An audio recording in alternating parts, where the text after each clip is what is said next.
Brought to you by Penguin.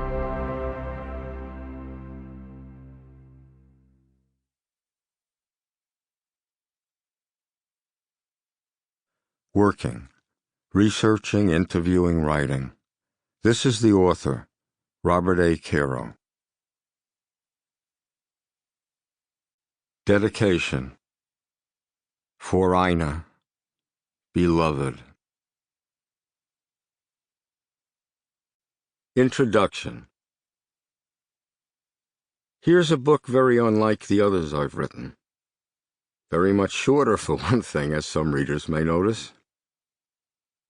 But its intention is to share some experiences I've had while doing the others, and some thoughts I've had about what I've been trying to do with those books. It's not a full-scale memoir. I am, in fact, planning to write such a memoir, and readers who prefer longer books will not be unhappy with its length. That one will describe in some detail my experiences in researching and writing my biographies of Robert Moses and Lyndon Johnson. My experiences in learning about these two men and their methods of acquiring and using power. And it will describe also the efforts that were made to keep me from learning about these men, or their methods, since in writing those biographies, I tried to keep myself out of their narratives, and seem to have done so with such success that over and over again I get asked what it was like to do them. Here, in this current book, instead, are some scattered, almost random glimpses of a few encounters I've had while doing the research on the Moses and Johnson biographies. Encounters both with documents and with witnesses. There are also a few things I've learned or discovered, or think I've learned or discovered anyway, about the writing of biography and indeed nonfiction in general, that I'd like to share or pass along for whatever they're worth to other writers and to readers interested in nonfiction.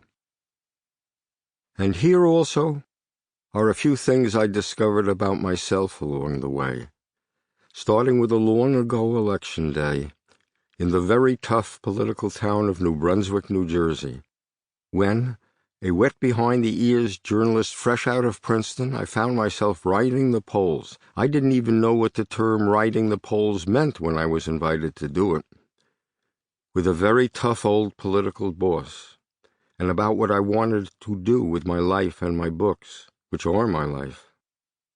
How, for example, a row of tiny dots on a map helped lead me to the realization that in order to write about political power the way I wanted to write about it, I would have to write not only about the powerful, but about the powerless as well. Would have to write about them and learn about their lives thoroughly enough so that I could make the reader feel for them, empathize with them, and with what political power did for them or to them. It's about what it was like to sit listening to Robert Moses, old but still mighty. What it was like to interview him, to be in a room with him, alone with him, during the brief period, soon to be over, when I was allowed to sit listening to him, and to hear him talk about his dreams, the dreams that had become reality and the dreams that hadn't yet.